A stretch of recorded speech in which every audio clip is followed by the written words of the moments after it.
Ça y est, c'est l'heure de Flash Info sur Kivu Morning Post. Le président Félix Tshisekedi a demandé au vice-premier ministre de l'Intérieur, du Transport et de la Défense de travailler ensemble pour préparer la réouverture sécurisée de l'aéroport de Goma d'ici la fin de l'année. Patrick Muyaya a expliqué que cette coordination doit suivre les recommandations du CICR pour protéger les aéronefs et faciliter la circulation des humanitaires. Je vais ici Patrick Muyaya. L'une des décisions importantes prises à Paris concerne entre autres la réouverture partielle de l'aéroport de Goma pour uniquement des vols humanitaires de jour d'ici la fin de cette année. Cette mesure est cruciale pour briser l'isolement des populations, permettre l'accès des humanitaires et accélérer l'acheminement des secours. À cet égard, le président de la République a enjoint les membres du gouvernement concernés, sous la coordination de la Première ministre, à se mobiliser sans délai, notamment le ministre d'État, ministre du Plan et de la coordination de l'aide au développement, qui doit veiller à la gestion rigoureuse des financements mobilisés et à leur orientation rapide vers les besoins prioritaires.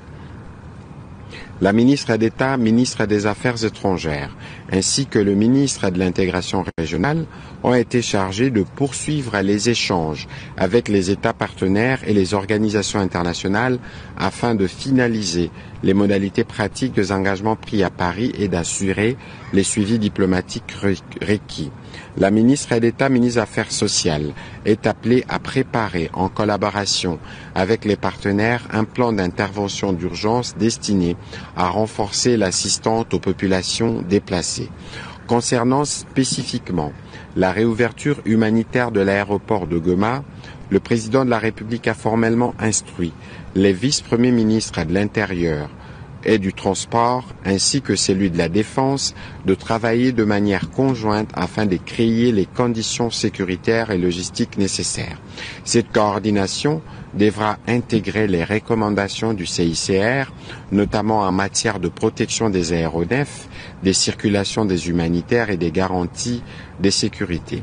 Un rapport d'étape est attendu régulièrement par l'entreprise de la Première ministre. L'AFC-M23 a vivement contesté l'annonce de Félix Tshisekedi sur une possible réouverture de l'aéroport de Goma d'ici la fin de l'année, affirmant que seule sa direction peut décider du sort de cette infrastructure située en zone rebelle. Vanessa Abanda. Au lendemain de l'annonce du président congolais Félix Tshisekedi sur une possible réouverture de l'aéroport international de Goma avant la fin de l'année, le mouvement armé AFC-M23 a sèchement répliqué depuis Goma, contesta toute autorité de Kinshasa sur cette infrastructure stratégique située dans la zone qu'il contrôle. Dans un communiqué daté du 16 novembre 2025, les groupes rebelles qualifient des décisions illusoires la démarche du gouvernement congolais visant à planifier la reprise des activités aéroportuaires à distance depuis la capitale. L'AFC-M23 affirme que seule son organisation détient la capacité et la légitimité d'autoriser une éventuelle réouverture. L'aéroport pourra et sera rouvert uniquement par l'AFC-M23 et non par M. Tshisekedi Tshilombo ni par quiconque d'autre, a déclaré Laurence Kanyuka, responsable de la communication du mouvement. L'aéroport international de Goma, l'un des plus importants de l'Est de la RDC, demeure fermé depuis plusieurs mois en raison de l'avancée des rebelles dans le Nord Kivu. Kinshasa affirme vouloir le rouvrir en priorité pour restaurer un couloir humanitaire vers les populations affectées par le combat, un objectif soutenu par plusieurs partenaires internationaux dont la France. Mais la AFC-M23 accuse le gouvernement congolais d'avoir délibérément pillé et saboté les installations avant leur prise, soulignant qu'aucune décision révélant d'un territoire libéré ne peut être prise depuis Kinshasa. Dans ce même communiqué, le mouvement affirme suivre avec la plus grande vigilance le déploiement militaire congolais et les soutiens fournis à ce qu'il qualifie de forces coalisées alliées au gouvernement. Le combat se poursuivre sur plusieurs axes autour des Kazinga, Bukombo et Mahanga, zone clé pour le contrôle des routes menant vers Massissi Centre. La FCM 23 tient également à se dissocier de tensions diplomatiques persistantes entre Kinshasa et Kigali, assurant que les contentieux entre les deux États ne concernent en aucune manière son organisation. Le mouvement, régulièrement accusé par la RDC et par l'ONU d'être soutenu par le Rwanda, accusation que Kigali demande, estime que Kinshasa doit gérer ces différents régionaux. Alors que les partenaires internationaux appellent à une désescalade et à un accès sécurisé à l'aide humanitaire, la réouverture de l'aéroport de Goma s'annonce comme un nouvel enjeu d'autorité et de souveraineté entre le gouvernement congolais et les mouvements rebelles. Pour l'heure, aucune réaction officielle de Kinshasa n'a été publiée en réponse aux déclarations de la FCM 23. Le gouvernement de la République démocratique du Congo et les rebelles de l'AFC 23 ont signé samedi 15 novembre un accord cadre en vue d'un accord de paix visant à mettre fin au combat dans l'est de la RDC. L'accord cadre a été signé par des représentants des deux parties lors d'une cérémonie organisée dans la capitale du Qatar, Doha. Benjamin Mbonipa, membre de la délégation du 23 à Doha, a souligné dans une déclaration que ce texte ne contient aucune clause contraignante et qu'il ne modifie pas la situation sur le terrain. Nous venons de signer un accord cadre de Doha, un accord cadre bilatéral entre le gouvernement de la République démocratique du Congo et l'AFC M23. Cet accord que nous venons de signer contient 8 protocoles qui englobent les causes profondes des conflits. Et en fait, ces protocoles sont comme des chapitres et qui seront développés. Ces protocoles sont des causes profondes combinées qui seront négociées, puis signées, et ce sera la consécration d'aboutir à un accord de paix global. Les protocoles vont déterminer les matières à discuter, les calendriers de mise en œuvre et les acteurs qui vont procéder à cette mise en œuvre. Dans cet accord cadre signé, il n'est assorti aucune clause contraignante, c'est-à-dire il n'y aura ni modification de la situation sur le terrain, ni aucune activité quelconque jusqu'à ce que le protocole soit débattu, négocié, discuté l'un après l'autre jusqu'à la conclusion finale d'un accord global de paix. Donc notre population peut patienter, le chemin est encore long. Nous saisissons l'occasion pour remercier le président américain Donald Trump et les États-Unis, mais aussi l'émir du Qatar et le Qatar qui a parrainé ces pourparlers, qui en fait qui vient nous franchir une phase importante dans la résolution pacifique des conflits dans notre pays. Le président Félix Tshisekedi a reçu dimanche à la Cité de l'Union africaine son homologue burundais Evariste Ndayishimiye au lendemain du 9e sommet de la CIRGL. Les deux chefs d'État ont d'abord échangé en tête-à-tête puis avec leur délégation. Ils ont décidé de renforcer la coopération agricole et ont supervisé la signature d'un mémorandum d'entente portant sur la recherche, la formation, l'agro-industrie et les projets conjoints. Ils ont aussi convenu d'accélérer les projets transfrontaliers liés à la mobilité et au commerce. Il a accueilli beaucoup de Congolais qui fuient les bruits des bottes dans la partie est de la République démocratique du Congo. Cela impacte sur son économie, bien entendu, mais c'est un chef d'État qui, disons, entretient des très bonnes relations avec la République démocratique du Congo par son président Félix-Antoine Tshisekedi. Il est venu ici à plusieurs reprises pour essayer de trouver des solutions rapides à la question de guerre dans l'est de la République démocratique du Congo. Il a des troupes chez nous pour accompagner les forces armées de la République démocratique du Congo afin d'asseoir la sécurité dans l'est du pays, mais aussi cette République du Burundi, dans tous ses démembrements, essaye d'avoir des relations très saines avec la République démocratique du Congo. Tout récemment, le directeur général de la télévision nationale burundaise a échangé avec la directrice générale de la radio-télévision nationale congolaise, Sylvie Elingue-Nyembo, en Chine, où ils étaient à une rencontre internationale sur les questions des médias. La possibilité entre les deux chaînes de télévision d'échanger les informations, mais aussi pourquoi pas de reportages, parce que nous avons des questions qui nous préoccupent et qui concernent nos populations respectives. Et ces échanges sont fructueux et il y a des possibilités d'un échange plus approfondi. Un éboulement a tué au moins 34 creuseurs artisanaux samedi sur le site minier des Moulondo, près de Kolwezi-Lualaba.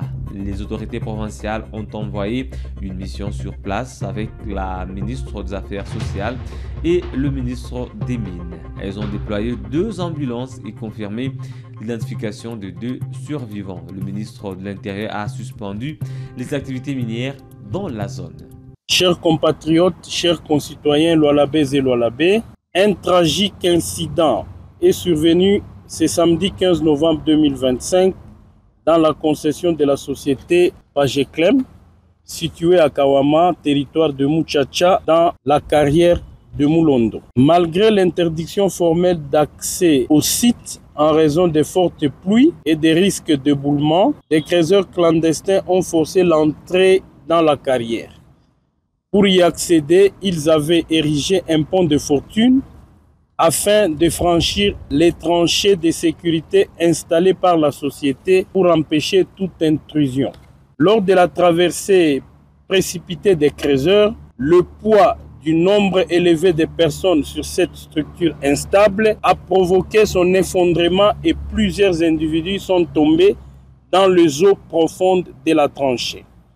À ce jour, 32 corps sans vie ont été repêchés, dont 7 ont été transférés à la morgue de l'hôpital général de référence de Mupanja, 25 à celle de l'hôpital général de Mwangeji à Kolwezi. Les opérations de recherche et de sécurisation se poursuivent afin d'établir le bilan définitif. À ma qualité de ministre provincial de l'Intérieur et Sécurité, je me suis personnellement rendu sur les lieux afin de constater de visu les circonstances dans lesquelles nos compatriotes ont perdu la vie. Je tiens à préciser que contrairement aux rumeurs infondées relayées sur les réseaux sociaux, que les victimes ne sont pas mortes par balle, mais bien par noyade, comme l'ont confirmé les constants sur le terrain. Face à ces drames, les mesures suivantes ont été immédiatement prises. Le déploiement des services de sécurité et de secours pour continuer avec la recherche afin de retrouver éventuellement les autres corps restants et la sécurisation du périmètre. La suspension temporaire des activités de l'exploitation artisanale dans la carrière de Moulondo pour raison de sécurité. Renforcement de la présence des éléments de sécurité des enquêteurs judiciaires dans cette concession minière. Démolition des accès de fortune et instauration d'une surveillance permanente. La sensibilisation des comités locaux au danger des activités minières clandestines, la coordination interinstitutionnelle pour une disposition globale et durable. Mesdames et messieurs, chers Lualabais, il est important de rappeler avec regret que plusieurs sociétés minières de notre pays sont souvent victimes de ce type d'évasion dans leur concession par des creuseurs clandestins. L'autorité provinciale et son gouvernement mènent avec courage et détermination la bataille pour renforcer en nombre les zones d'exploitation minière artisanale au bénéfice de la collectivité. Je voudrais ici rassurer la population que son Excellence Monsieur le Président de la République Félix Antoine Tshisekedi Tshilombo, garant de la nation, demeure déterminé à accompagner son peuple dans le moment le plus difficile en plaçant la protection des vies humaines et la stabilité sociale au cœur de ses actions. De même, son Excellence Madame Fifi Masuka Saini Marie-Thérèse, gouverneure de province du Lualaba, toujours soucieuse du bien-être de sa population, dirige le gouvernement provincial avec fermeté et clairvoyance en veillant à la sécurité, à la dignité et au développement de chaque citoyen du Lualaba. J'en appelle solennellement à la population du Lualaba, plus particulièrement celle de Kisankala, Kisanfou, Kawama, Lualaba Mupanja et des villages environnants de faire preuve de calme, de retenue et de confiance envers son gouvernement. Celui-ci œuvre sans relâche, avec détermination et responsabilité pour assurer la protection des citoyens, garantir la sécurité des investissements licites et mettre en place des mécanismes efficaces d'encadrement de l'artisanat minier. Ces efforts visent à préserver l'image, l'honneur et la dignité de notre chère province, dans le respect des lois, des valeurs républicaines et notre engagement commun pour un avenir stable et prospère. Au nom de l'autorité provinciale et à ma qualité de ministre provincial de l'Intérieur, Sécurité, Décentralisation et Affaires coutumières, j'exprime avec la grande, profonde compassion les condoléances les plus sincères et officielles aux familles durement éprouvées par ces drames. Que les âmes de nos compatriotes disparus reposent en paix et que leur mémoire demeure honorée. J'ai dit et je vous remercie. Madame, Monsieur, voilà tout pour le Flash Info de ce lundi 17 novembre 2025 sur Kivu Morning Post. Merci à vous de l'avoir suivi de bien à la fin. On se fixe un nouveau rendez-vous d'actualité. À très bientôt.